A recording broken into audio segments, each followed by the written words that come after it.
Theresa May is running out of time to convince Jeremy Corbyn that she will compromise on her Brexit red lines. The Mirror understands that the Labour leader is still to be persuaded that the Prime Minister is serious about striking a deal. As the clock ticks down towards Brexit, the pair will sit down for further talks tomorrow as she tries to resurrect her shattered plan. After talks in her wood-panelled Commons office yesterday, Mr. Corbyn said, "There hasn't been as much change as I expected. It comes as Mrs. May is facing fresh attempts by hardline Brexiteers to oust her as the Tory party descends deeper into civil war." Just days out from an emergency Brussels summit, Mrs. May has so far failed to demonstrate she is prepared to accept a softer Brexit. She gave little away during the 1-hour 40-minute-long discussions about whether she would back a customs union as previously indicated. Earlier, she told MPs that public expect us to reach across this house to find a way through this. And Attorney General Geoffrey Cox, a key Cabinet Brexiteer, suggested a customs union may be on the cards.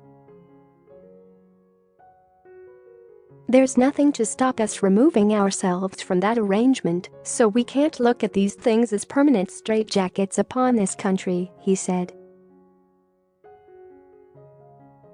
Number 10 said she had approached the talks in constructive spirit and left all options except no Brexit and no deal on the table. But a Labour source said, ultimately this is a political choice for her. Is she really willing to ditch the red lines and reach out? There is no definitive answer on that yet. Labour is now hoping for a breakthrough in intensive technical discussions that take place between the two top teams today. They are hopeful that with Mrs. May out of the room, the government team led by de facto Deputy PM David Lidington and the PM's Chief of Staff Gavin Barwell will offer more clarity. Also at yesterday's meeting were Brexit Secretary Steve Barclay, Chief Whip Julian Smith, Shadow Brexit Secretary Sir Keir Starmer and Shadow Chief Whip Nick Brown. Shadow Business Secretary Rebecca Long-Bailey said that Labour would require legally binding changes to any agreement to prevent a Brexiteer Tory leader from ripping them up. She added, "We also want to see them enshrined at an EU level so that any subsequent government couldn't roll back on them wantonly." The Mirror understands that Britain's chief Brexit negotiator Oliver Robbins was also at the talks. EU Chief Jean-Claude Juncker suggested that a short extension to May 22 was doable if the two leaders strike a deal in time. But Brussels sources claimed EU leaders would demand a longer delay amid concerns the withdrawal bill could still struggle to get through. The government will lay in order to kick off the European elections process with the aim of cancelling it before polling day. SNP leader Nicola Sturgeon said after her own talks with the PM that it was not entirely clear where Mrs. May was willing to compromise. "If I was in Jeremy Corbyn's shoes, I would be very wary about signing up to anything that may not be able to be delivered, and in fact, may not be enough in the first place," she said. If the talks fail, the two leaders will agree a system of indicative votes on alternative options, probably including her own deal, and will abide by the result. But the Tory party descended deeper into civil war as the PM turned to Mr Corbyn to help rescue her Brexit plan.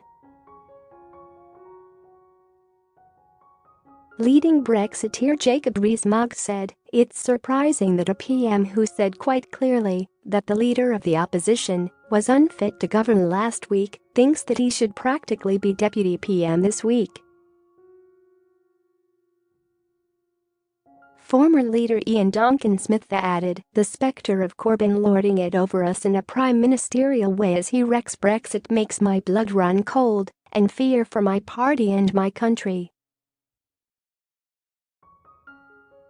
Across Westminster, Tory MPs were plotting to bring down Mrs May's government in the wake of her controversial move.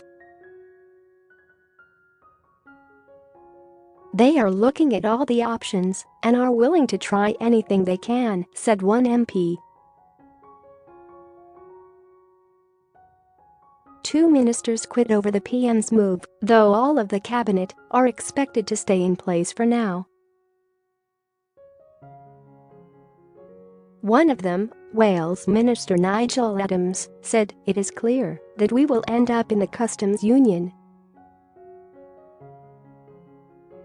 A string of angry Tory MPs stood up at PMQs to criticise Mrs May for handing power to a man she had previously dubbed unfit to govern. Several Tories have indicated they could vote against the PM in a Labour-led confidence motion. However, a cabinet minister played down suggestions that such a move could be successful.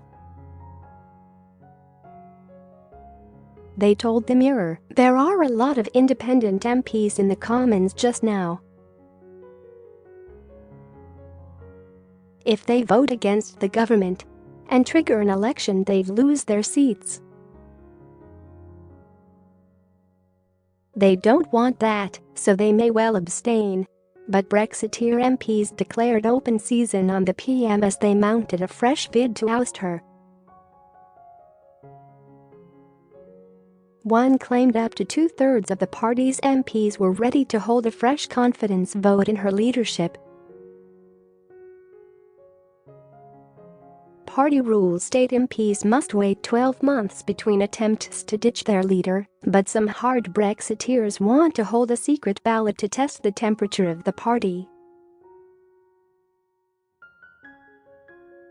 But leaving a meeting of the 1922 committee of Tory backbenchers, they said calls for such a vote had been dismissed for now. Instead, MPs were being encouraged to write letters of no confidence to committee chairman Sir Graham Brady. Brexiteer James Duddridge said, "The indication is that it's open season, put your letters in, and Graham Brady will go and see the PM when it's 50% plus one." Leading Eurosceptic Mark Francois said he would be sending his letter of no confidence in the PM's leadership tomorrow. Labour MPs were suspicious of the PM's motivations, worrying that the party would be seen to facilitate a bad Tory Brexit.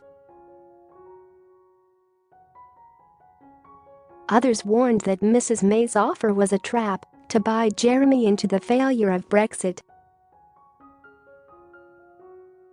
But some MPs with leave voting seats were happy to give her the benefit of the doubt, declaring the talks a positive step. Stoke North MP Ruth Smith said, "We need to start reuniting the country and moving on from this political deadlock to deliver Brexit." But the party remains deeply divided over a second referendum, with key members of the shadow cabinet taking different sides. After the talks, Mr Corbyn wrote to Labour MPs telling them, "I also raised the prospect of a confirmatory vote." The Prime Minister remained resistant to this proposal.